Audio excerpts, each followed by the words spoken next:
Andrew here with Free Tours by Foot New Orleans, and today I get to show you around the 2022 Mardi Gras House Floats. This is a thing I've been waiting for. If you don't know the story already, last year in 2021, float parades were canceled for the first time in many years, and some folks had the great idea that we should decorate houses like parade floats. So hundreds of people did this last year. There was reporting on it from all around the world, and it ended up being one of these great adaptation and resilience stories from 2021. It was also a sure thing that it was going to happen again, but the open question has been, what is it going to look like for a Krewe of House Floats to share the stage with all the other stuff that we typically do during Mardi Gras, now that in 2022 we're back to a more or less normal year. So we did a video last year showing you some of the highlights, and you should definitely check that out to get a sense of what the first round of this was. This year's definitely different in ways that we'll talk about, but quantity is not one of them. When they put the call out, 1,000+ people said that they were going to decorate their houses, and all of them are compiled on a map, which you can find, and we'll provide a link to it. In theory, you could take that map and explore the city with it and find a lot of variety. That's exactly what I've been doing for the last few days. So what I've done is I've picked some of what I think of as the highlights. I've seen far less than the full 1,000, so if y'all spot other ones during your explorations, definitely shout them out in the comments, and maybe we'll do a second round. So without further ado, let's get exploring. We begin in the Garden District with its huge houses and huge trees and seasonally beaded fences. We're actually on Britannia Street right now, which is one block off of St. Charles where the parades roll. And I wanted to start by showing y'all a house float that looks a lot like what we would have seen last year. Pardon me, y'all.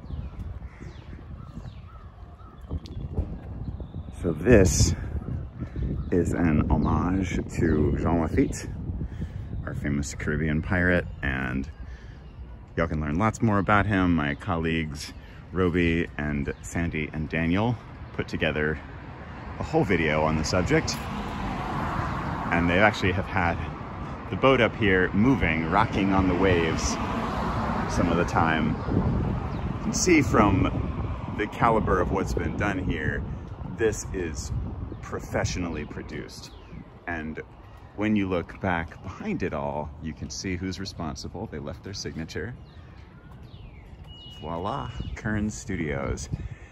These are the guys who make the vast majority of Mardi Gras parade floats, and a lot of times they're working in fiberglass, which is what these figures are made of, and these, I would say almost for sure, are figures they've actually used on parade floats before. So this gets into the main way that the Krewe of House Floats is different this year from last year, because last year a big part of the goal was to make sure that professional Mardi Gras artists stayed employed. I'm really appreciating the detail on this, y'all. The more I look, we've got alligators eating treasure. We've got Throw Me Something Matey back there, riffing on Throw Me Something Mister, which is traditionally what kids are told to say at parades in order to get stuff thrown to them. Barrels full of beads instead of gold coins, and I assume that sheep must live on the porch all year round, but she's participating too. Check her out. Lots about this screams traditional float design. You got the botanical themes, you got the bright colors, the paper mache construction, and the painted 2D elements. This is actually a reference to the work of a specific Mardi Gras artist of the early 20th century, a woman named Jenny Wild, who these folks felt doesn't have the acclaim that she deserves, though they definitely are riffing on the kind of stuff that she did. We've got carnivorous plants up there rather than strictly pretty ones, so pitcher plants that have captured disco balls in the middle, and down there at the right, the giant flowers that famously smell like rotting meat to attract flies to pollinate them. And so a different thing from what the artist herself did, though I'll make sure y'all get a glimpse of her original work through her drawings. And being a Mardi Gras artist is, as we mentioned, a profession, but also it's a legacy. There's people who are really remembered for this, and there's the potential with the House Floats thing being what it is now that this could be where some folks make their corner. Indeed, this was made by professionals who I previously had not heard of in another capacity, but they have a great name. There you go, check them out. There are a handful of other professionally produced house floats in town this year, including John Goodman's house in the Garden District, and several standouts made by Stronghold Studios. But by and large, since the pros are back to making parade floats this year, there are a lot more DIY creations, which is most of what we'll see going forward. You know, we also have a lot of house floats that make reference to various parts of the Mardi Gras tradition. And for that purpose, we come to the Marigny, a neighborhood already known for very bright colors. It's just downriver of the French Quarter, so also a lot of historic architecture and a transplant neighborhood in a lot of ways, but one where people are very excited to participate in local culture. So here we have a house with a Mardi Gras Indian or black masking Indian on the front, and a few more of them just next to him. Down of that, we have a float from the Zulu parade, the all-black crew that rolls on Mardi Gras morning. And then we have the Mystic Crew of Femme Fatale, and they are known for handing out bedazzled compacts. Next we have one from the Crew of Athena, getting into the classic Greco-Roman references. And then we have the Crew of Muses, more of the same all-women's crews, these last three, and super women in this case, although their shoes, including a giant shoe float like this one, are what they're really known for. In the same vein, y'all, and also in the Marigny, we have a house paying tribute to Cajun Mardi Gras. If you go out to a lot of the small towns in the state, you'll find the Courier de Mardi Gras, like so. And these folks wear wire mesh masks like these, and full body costumes of tattered, bright colored fabric like this. And they chase chickens like these. And the idea is that you are gathering all the ingredients for a gumbo, but chicken chasing is very much the centerpiece, and it's a bunch of drunk dudes chasing chickens, so it's pretty slapstick when you get to the main event. Not something you're gonna find in the city. Other than this house, I was so happy to see that someone decided to pay tribute to this.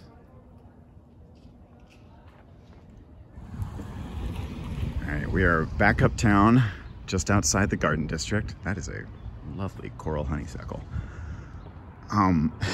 We have a house here which gives a nod to maybe a less famous part of the Mardi Gras tradition. I don't know, if you're from the region, this is plenty famous as a piece of childhood nostalgia. If you're not familiar, these are bead dogs. So people throw strings of beads at Mardi Gras parades, of course, and while generally the idea is to wear them or drape them on your fence, as a lot of folks do, sometimes they snap, and so you just have a long string of beads that you can't drape over anything. And one of the things you can do at that point is, with a certain length of it, you can do some twisting. You got to know exactly how to do it and turn it into a little dog shape. We should show y'all how to do this sometime. If you'd like instructions on how to make a bead dog, let us know. I have one more for you in the category of local Mardi Gras culture references. And I'm tempted to just show it to you and let it speak for itself, but I'm afraid that might do some harm. So I'm gonna just, for the moment, show you the pretty block that it's located on and come around to the thing itself, make some time for some explanation. So Mardi Gras, as y'all may know, has a lot of different symbols. You see the purple, green, and gold, that's everywhere. You see the crown that's on the flag across the way.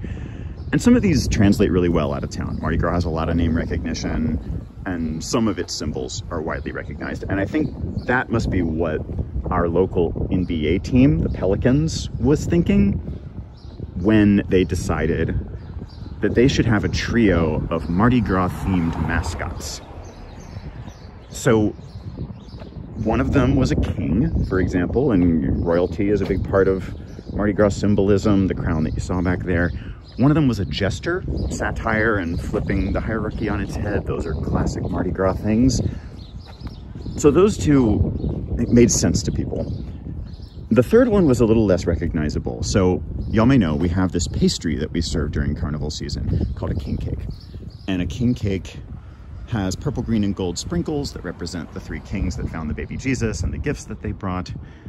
And then somewhere hidden inside of it is a little plastic baby Jesus. And when you slice up the king cake, someone gets to slice up the baby, that person is responsible for buying the next king cake. And because you get a few of these in the course of the season, people will like line up the little plastic babies along their windowsill, and they will view them as these kind of cute festive emblems of the season. The Pelicans opted to have that, which doesn't translate very well into like A, other places, but B, other sizes.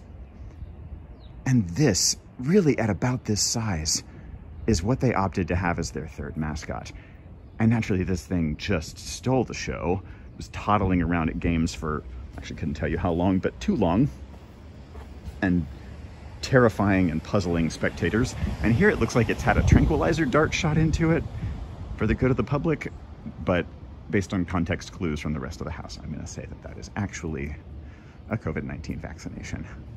So, not a thing that you will see at a Pelicans game anymore. They have a cute Pelican mascot nowadays, which, when you think about it, maybe should have been the thing in the first place.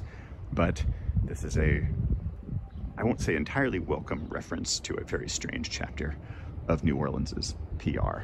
So, should you come down Constance just off Magazine Street, Baby Fever is the one to watch out for.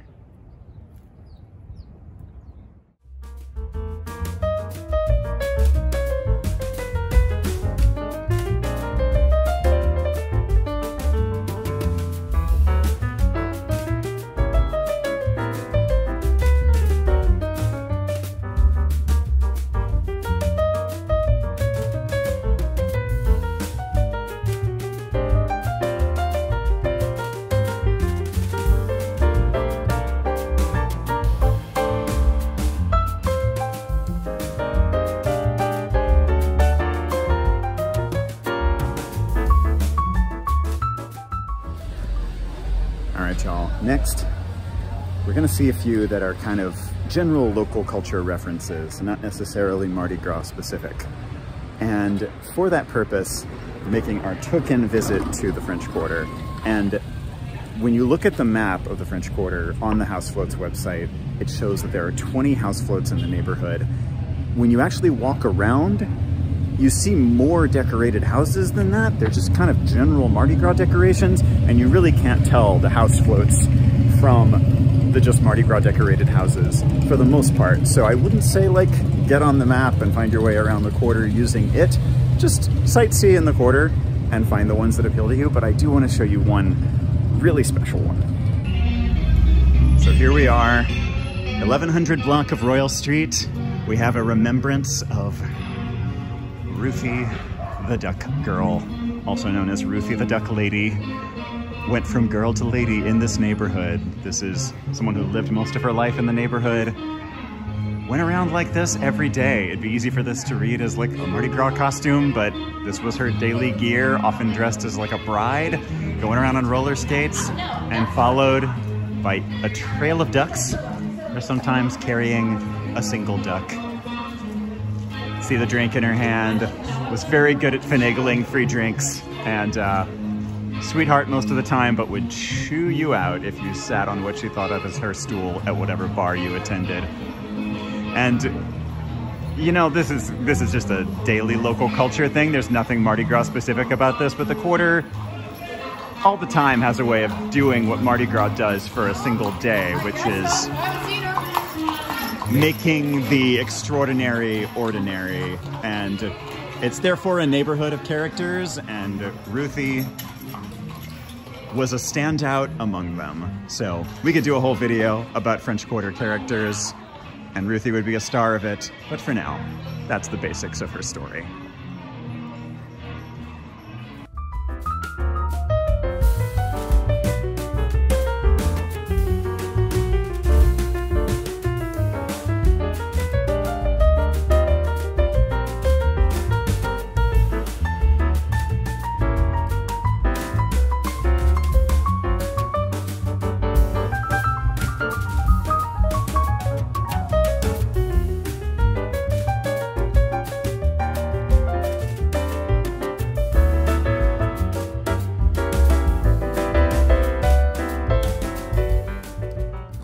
Here we are at last on St. Charles Avenue, y'all. This is the part of St. Charles near where the parades roll, but not quite at it. So just down there, we have a parade that's about to get started. You can maybe just hear the music in the distance. So a lot of folks are on their way down to watch it.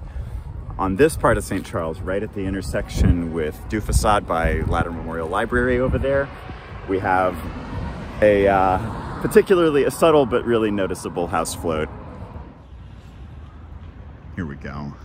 From having just seen a local celebrity, ta-da, a just straight up celebrity.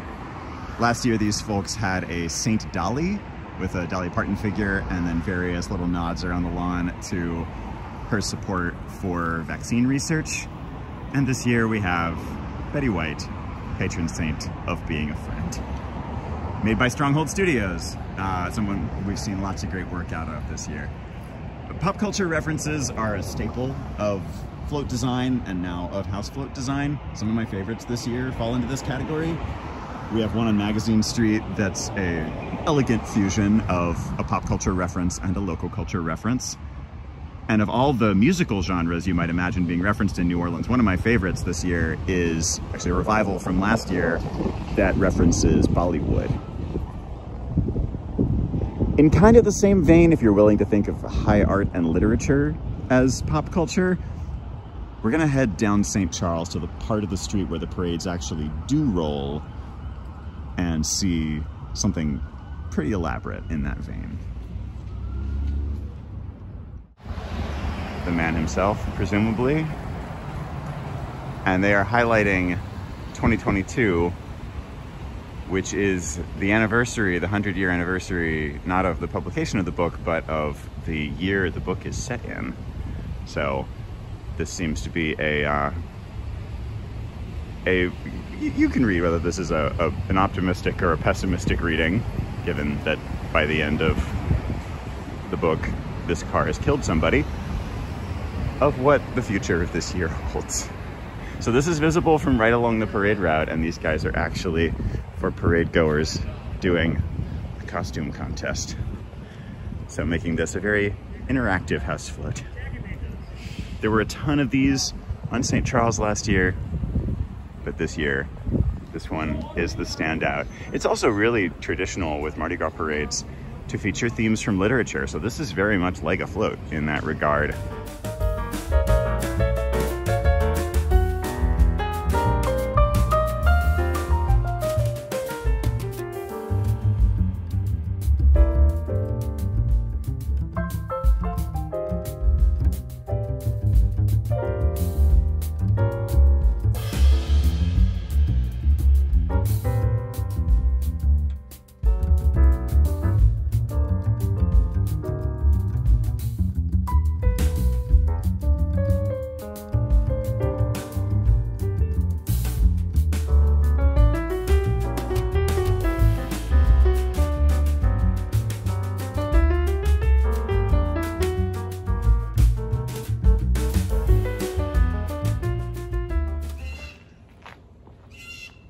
We're back in the marinade for the last and least categorizable kind of theme we have this year.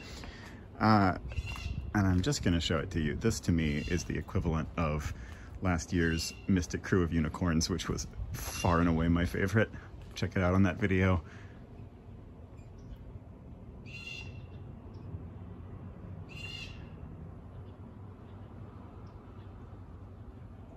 What more need be said? I guess more does need to be said because there are so many possums this year. And then down in the bywater, there is this masterpiece, which shows that you don't have to have a huge budget to win on creativity. This is all clearly homemade and handmade. And I think just the pinnacle of edutainment. I'm probably reading it backwards, but I don't know if, like, we're not usually at the front end of any trends, but if this is all any signal, this might be the year of the possum. We might start seeing domesticated possums. People might start creating possum breeds. You might have poodle possums and pug possums and Pomeranian possums before too long. I mean, here's hoping that that's the kind of surprise that 2022 has in store for us. Y'all, if you like what you've seen, bear in mind you may be able to find house floats near you, even if you aren't in New Orleans. People have registered their houses all over Louisiana and the US and even internationally. You can find the map, support the cause, and eventually sign your house up for next year. Everybody is welcome at this party at Krewe of House Floats, spelled KREWE.org. And if you'd like to tip your guide, you can find several easy ways to keep this ship afloat in the description below. Like and comment to help other folks find us, and as always, please let us know what you thought and what you'd like to see us do next. And if you want more house floats, check out our walk through the 2021 map. Thanks for watching, and happy Mardi Gras! Y'all, I wasn't planning on showing you this one, but I biked past it, and check it out. House number 1.